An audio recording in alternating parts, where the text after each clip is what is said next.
Today, I would refer you to Chris Rock's comedy material over the last 5 or 10 years. He talks a lot about marriage, culture, the value of men. In my opinion, and what I see here, I would say he must be a frequent visitor of Thailand or something. His comments tend to be spot on for over here. So if you'd like some entertainment, I think he's funny anyways. But you probably end up learning something.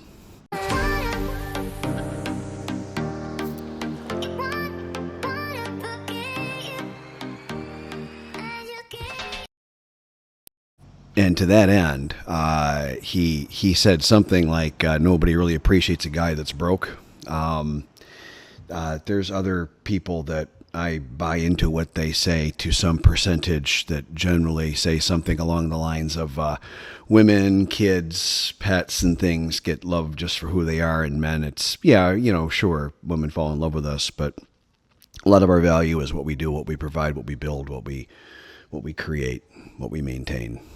We're doers, I think. It's just, maybe I'm wrong. Maybe it's my Neanderthal brain overdoing things, but that's how I see it.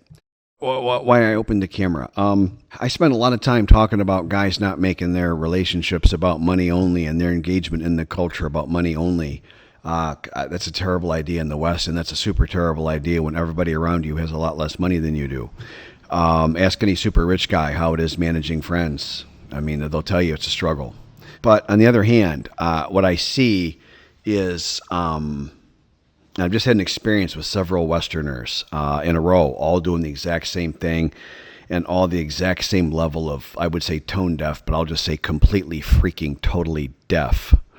And that just does not benefit us. We have got to be more flexible and open-minded in our thinking. But coming here as just a total tightwad and coming here and counting every baht, every dollar, every penny, and I don't know. I mean, if and let me clarify, I'm not talking about someone's personal financial situation. That's, is what it is, and we all have to manage that in retirement. That's a priority goal, obviously, period.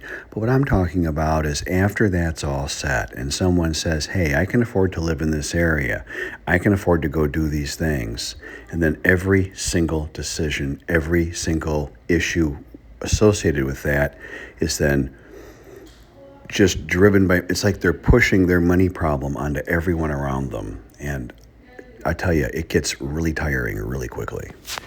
It makes a terrible impression. It makes a terrible impression with the Thai people, I'm sure. I won't speak for them. It's strange. I don't know how to say it. They're just only listening to themselves, only doing what they already know, not paying any attention to their surroundings, not taking any feedback from anybody, like a stubbornness. I guess it's like an extreme stubbornness to where their ears have like just shut down and they're just going to do only. And so, I mean, I'm not really talking to those guys because they wouldn't hear anything I said anyways. And if they did, they wouldn't care. But for you, I would just say, be careful when you're going overseas. I would look to be like a lot more open-minded and a lot more open to suggestion and really listening and looking for feedback. You like this one guy, he just kept talking and talking, and the Thais were sort of in a social situation where they were kind of forced to listen to this guy, and he just kept talking and talking, and they had these, and you know how the Thai people are always trying to smile, and they were really trying to keep the smiles plastered on their faces. It was sort of comedic, but it was kind of sad because a couple of people in the crowd, the Thais, were friends of mine. I felt bad for them, but they're really, you could see their faces were not, it was not a genuine smile. They were just keeping that smile plastered on their face as best they could. And the guy just wasn't listening, wasn't looking, was not observing any of his surroundings. He made a terrible impression. I made a note to not be at that location if that person's there. I'll put it that way. It was painful. It was painful to watch. It's this total lack of a feedback loop. Like, have you ever known anybody that like everything they do is great because they did it? everything they say is correct because they said it. Like if you ever offer any alternate opinion, and like I don't enjoy arguing or debating things, I really don't, but sometimes somebody's way off and I go, gee, you really think that? Was that really, wasn't that the other? And they'll just be like, and then they'll like double or triple down on the obvious lie or falsehood or fact that's not true or whatever it is, and they'll just double and triple down. And it's like, once you learn someone's like that, you tend to just not associate with them because they've just got their own little internal propaganda machine saying how great they are and everything they say is correct. And they don't really, it's not really a true relationship with someone like that, This is a terrible place for people like that. They do very poorly. I don't know, it was weird. Maybe I'm wrong. They really rubbed me the wrong way. And there was 3 of them all over a span of a couple of weeks, and they all really rubbed me the wrong way. They're all doing the same thing. It seemed weird, man.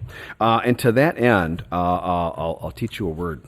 The word is key, and it's their K letter with an E sound to it. It's got a little tone mark on it.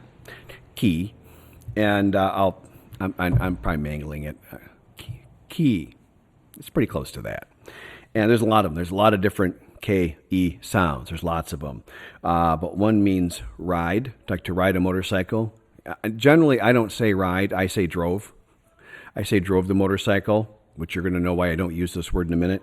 And then the other word it means is for stingy. And when it's neo means sticky, then and you put those 2 words together, then that means a stingy person.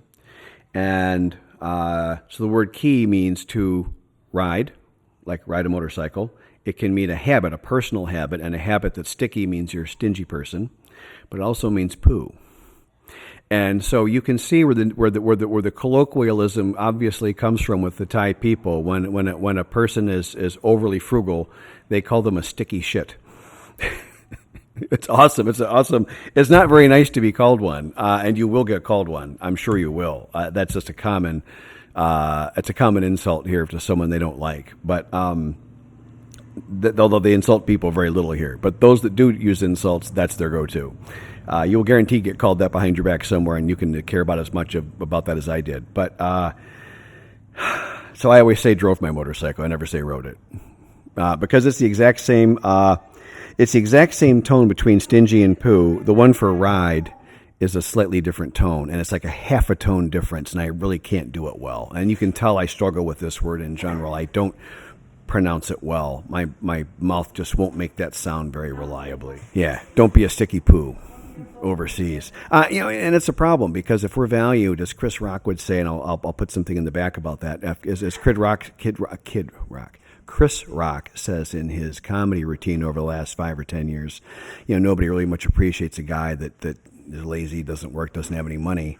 Unlike pets, children, wives, beautiful women are appreciated for what they are. We're kind of appreciated for our utility factor, at least 50%. You can make that decision for yourself. But when you come overseas, and part of our value is, as the older guys on my channel, is a consistent pension, that we have a few bucks, we have some life experience, and hopefully we can be a calm, in the best case, we can be a calm leader in a household that's leaderless. A lot of the time that doesn't work out because we don't step up. But we don't know we're supposed to, or don't know how, if we were even wanting to. I'll do a video on that. That's been a tough one, but I feel like I kind of understand enough about that to share what I know at least. But, well, anyways, it's enough for now. Okay, so I'm going to leave in the awkward shutdown of the video. Sometimes when I'm trying to make a video, the thoughts just don't come together the way I want or whatever. But I kind of like the couple points that I make about making a bad impression, about just being 100% tone deaf, and then coming overseas to a new, and particularly, I mean, that's never a good thing, right? But then to do that overseas this is terrible. That's terrible to do that. That will not work out in your best interests. 100% that will not. We're gonna keep going. I'm gonna pivot this into just generally how to blend in. You're not gonna blend in, but how to get along. How to get along over here a little bit. Some general pointers that would, I think, be very helpful to most people. The first thing is the Thais tend to be again. There's kind of like 2 worlds here, really. There's the world that me and my friends all live in, amongst the polite, kind, considerate, traditional Thai people outside the tourist areas in the traditional cultural villages and suburbs and cities. And then there's the tourist areas and the more modern people. And I hate to say it, but the sex workers. That's just which is, I'm not saying anything bad about the sex workers. Most of those people are forced into that. I mean, just socializing there that isn't really like exactly the real culture there. Having said all that, so again, to my focus of my channel being about how to immerse and how to live in the real culture, and in a tourist area, I'm not saying anything wrong with that. You can go live in a tourist area. They mostly speak English, or and have Western food, and you're good. You're done. You can just go stay there and you're fine. But for my purposes of this channel coming out here, then you got to make a few adjustments. More than a few, let me tell you. So first off is the Thai people you'll be encountering out here.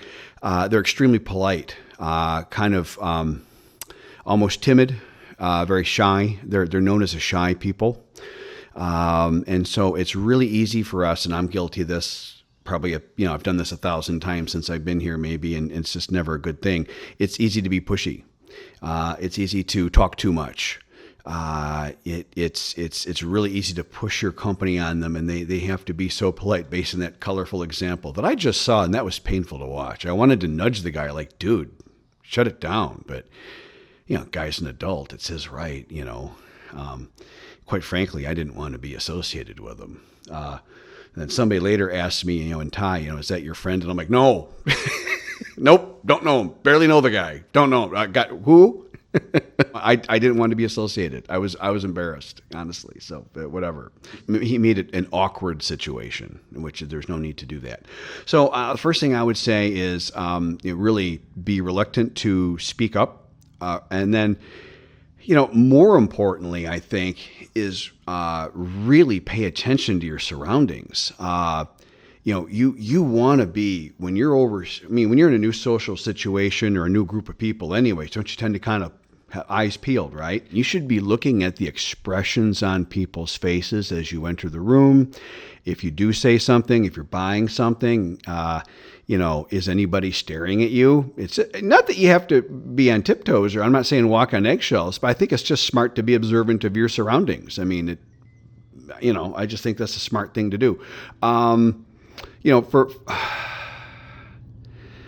You won't probably speak the language, if ever, for a very long time, but you can just watch the body language and like in a group around you, like if you're in a group of people or near one, it's kind of interesting to watch, who's speaking, who's doing most of the talking amongst the Thai people. When the one person's talking, what are the other people doing? Are they listening and nodding and being respectful?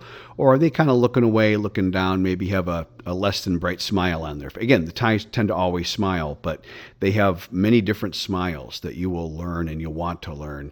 And you have to kind of look for the micro expressions and things. And it's, if you're curious, if you're interested, and you may, and a lot of times the other beauty of being out here is when you're not interested, which for me is most of the time, I don't pay any attention to that because it's not my culture. No one's expecting me to pay attention. I don't feel like paying attention. I'm tired. Maybe I just finished a grueling workout.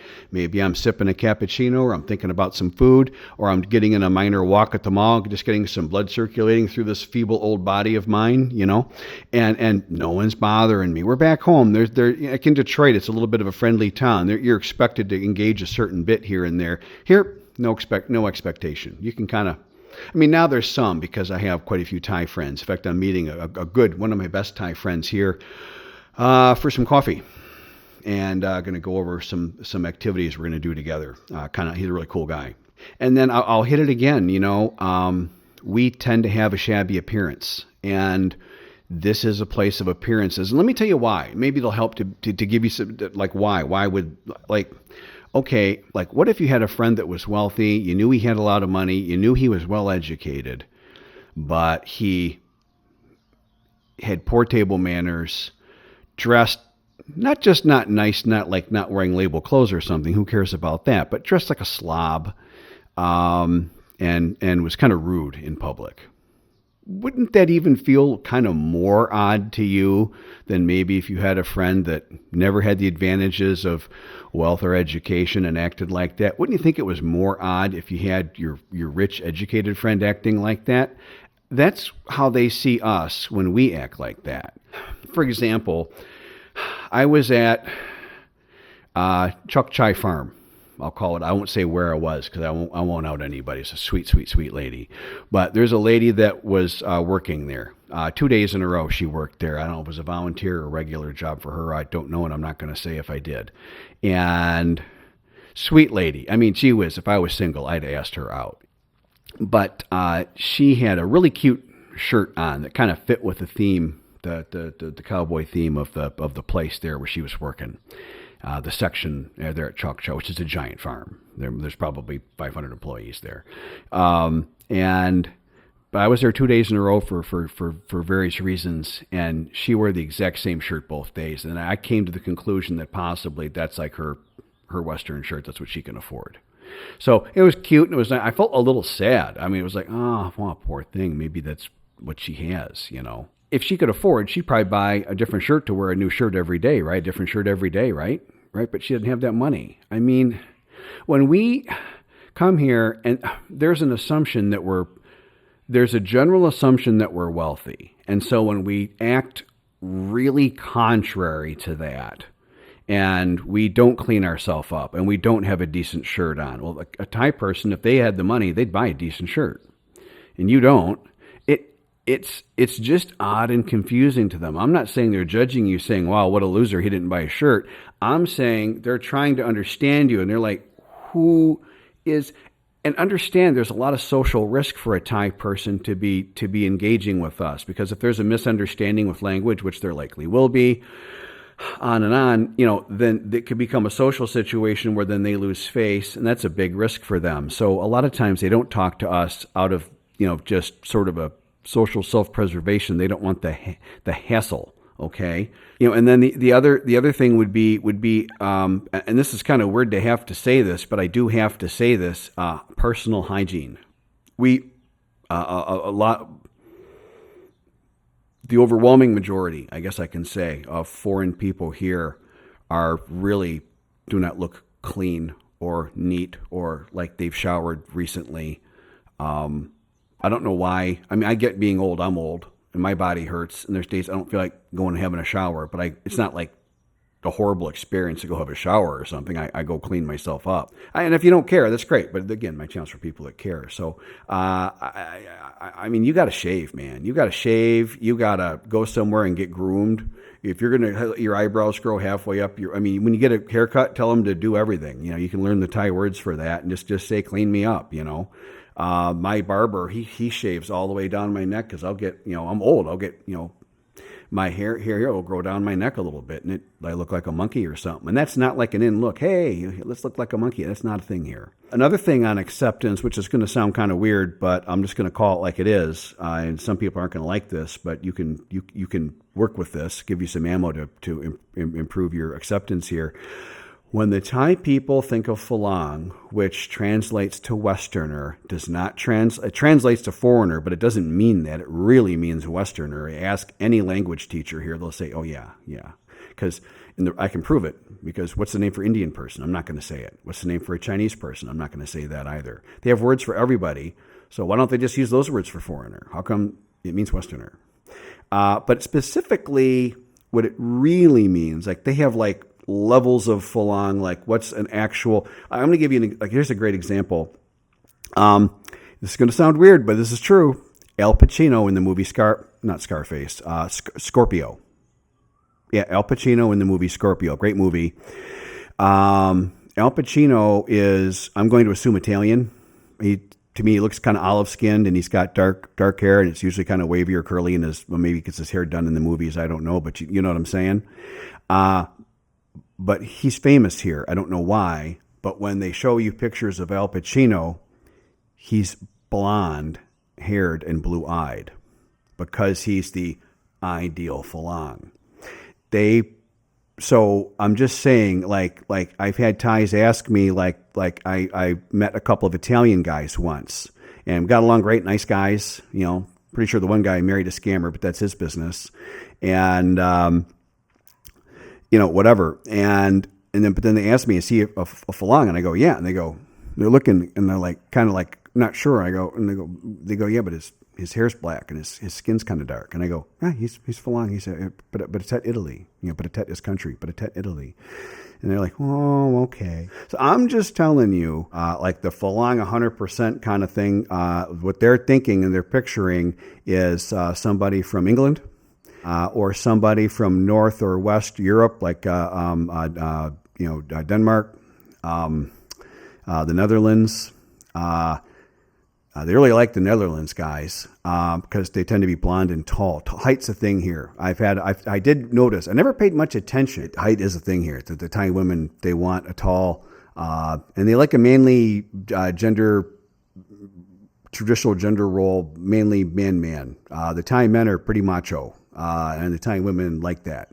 If you're a real soft, real socially soft person, I'll just say, you may do less well here.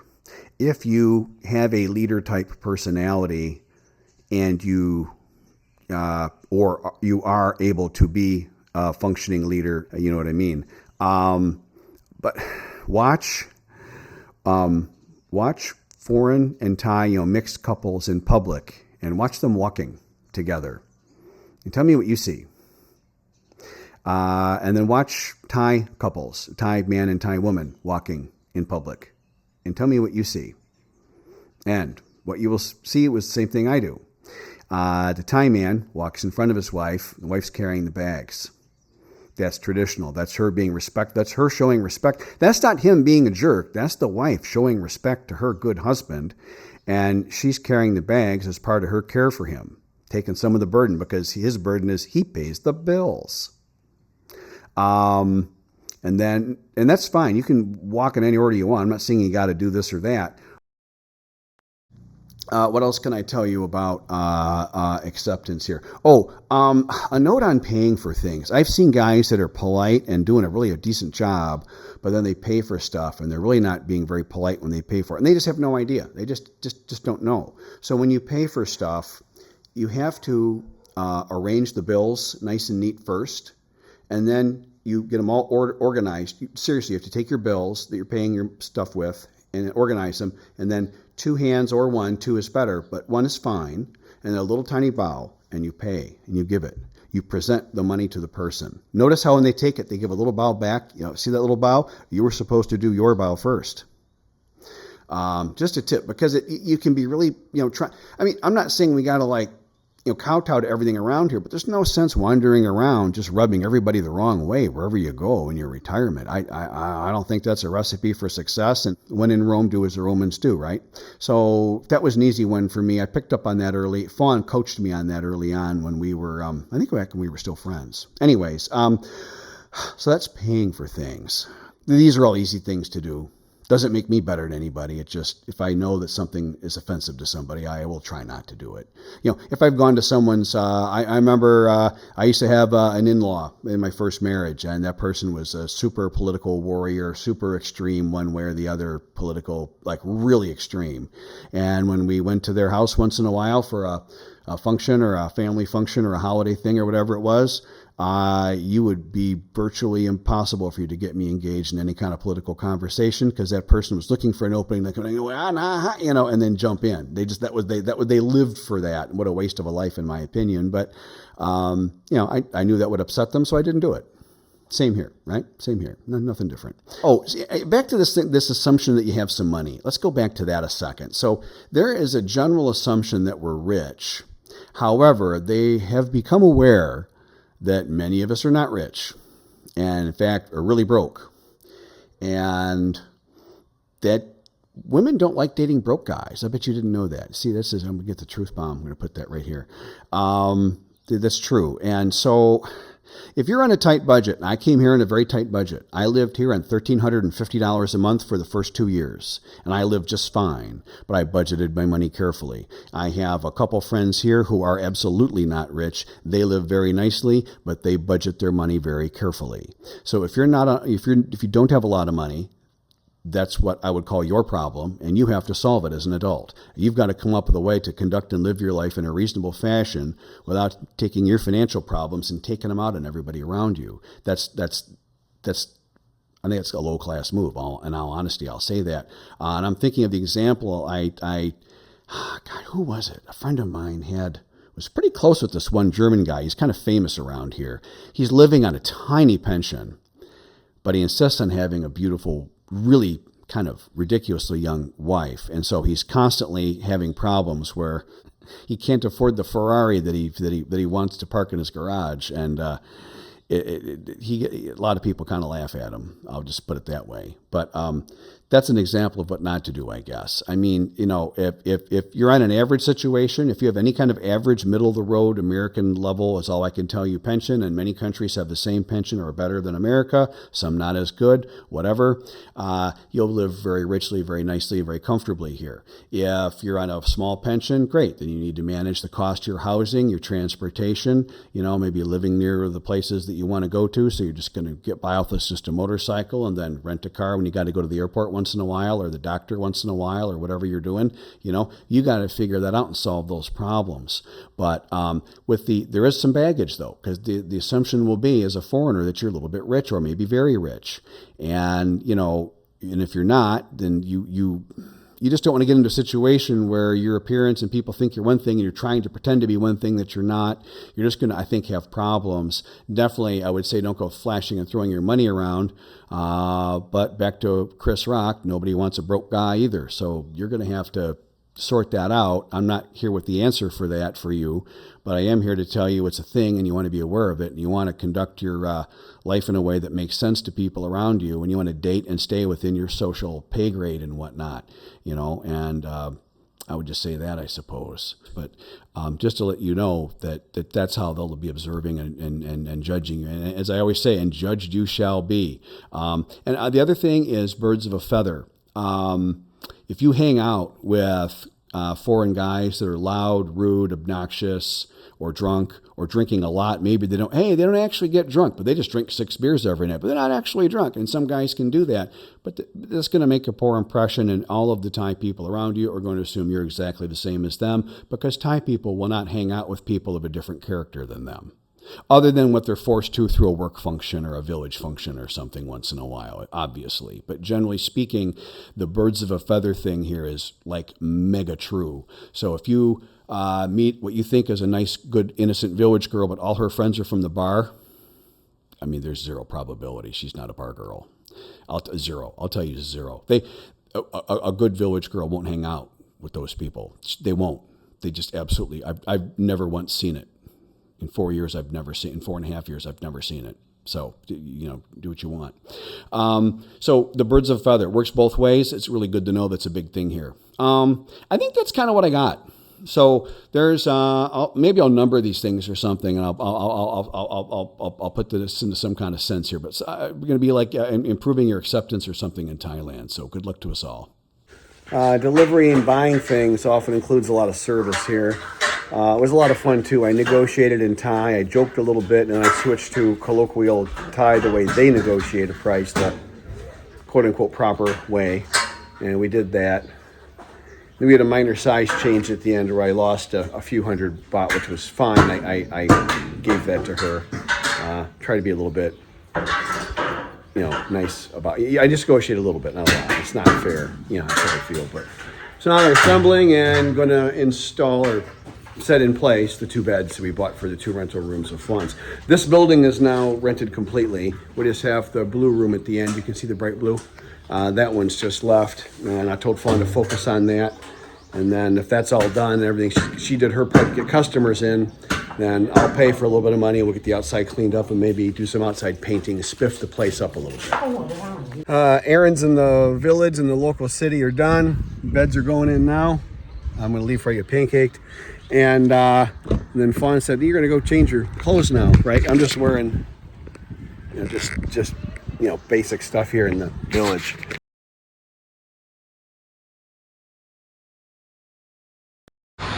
All right, all my stuff here at St. Mary's is done.